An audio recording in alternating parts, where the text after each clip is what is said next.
Tradisi gotong royong. Gotong royong adalah budaya saling bantu-membantu yang ada di Indonesia, di mana masyarakat bekerja sama tanpa mengharapkan imbalan. Contohnya dalam acara pernikahan atau pembangunan fasilitas umum, orang-orang akan saling membantu tanpa dibayar. Ini adalah bagian dari solidaritas sosial yang sangat dijunjung tinggi. Di luar negeri, budaya gotong royong ini mungkin ada, tapi lebih cenderung dilakukan dalam bentuk donasi atau kerja sukarela yang lebih terorganisir, dan lebih sedikit melibatkan bantuan langsung antar individu dalam konteks sehari-hari. Enggak langsung bilang tidak. Kebiasaan orang Indonesia cenderung enggak langsung bilang tidak.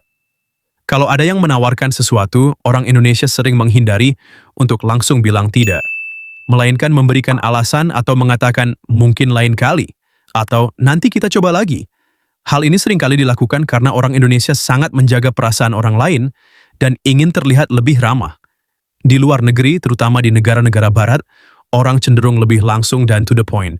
Mereka akan lebih mudah bilang tidak tanpa merasa perlu memberikan alasan panjang. Salam sehat. Di Indonesia, salaman atau salam fisik adalah hal yang sangat biasa. Entah itu salaman dengan teman, keluarga, atau orang yang baru dikenal. Bahkan, terkadang orang memberikan pelukan atau cium pipi sebagai bentuk salam, terutama di kalangan keluarga atau teman dekat. Di luar negeri, terutama di negara barat, salam lebih sering berupa jabat tangan, atau hanya sekedar menyapa tanpa sentuhan fisik. Bahkan ada budaya di beberapa negara yang menghindari kontak fisik sama sekali saat bertemu orang baru. Makan dengan tangan kanan. Di Indonesia, makan dengan tangan kanan itu udah jadi kebiasaan yang umum, terutama dalam budaya tradisional. Makan dengan tangan kanan dianggap lebih sopan dan penuh penghormatan. Orang-orang di Indonesia sering makan dengan tangan, apalagi kalau makanan tradisional seperti nasi, sambal, atau lauk pauk. Di luar negeri, terutama di negara barat, orang lebih suka makan menggunakan alat makan seperti sendok dan garpu. Di beberapa negara, makan dengan tangan bisa dianggap tidak sopan atau enggak higienis. Menghindari angka 13. Kebiasaan menghindari angka 13 adalah hal yang cukup dikenal di Indonesia. Banyak tempat atau bangunan, terutama di gedung bertingkat, yang tidak menyebutkan atau menyertakan angka 13 pada lantai. Angka 13 dianggap sial dalam banyak budaya Indonesia, meskipun nggak ada dasar ilmiah yang kuat. Di luar negeri, kebiasaan ini mungkin ada juga, seperti di Amerika Serikat, tapi lebih terbatas pada arsitektur dan lebih jarang di kehidupan sehari-hari. Senyum ke orang.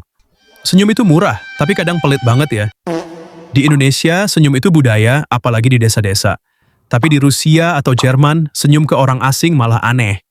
Jadi jangan remehkan senyum, bisa bikin hari lu dan orang lain lebih cerah. Hormat pada orang yang lebih tua. Di Indonesia, ada kebiasaan untuk selalu menunjukkan rasa hormat kepada orang yang lebih tua, seperti menyapa dengan bahasa yang sopan, memberi tempat duduk, atau tidak langsung menyela percakapan mereka. Ini adalah bentuk penghormatan terhadap orang yang lebih senior. Di luar negeri, meskipun ada rasa hormat pada orang yang lebih tua, cara mengekspresikannya bisa berbeda, dan kadang tidak seformal di Indonesia.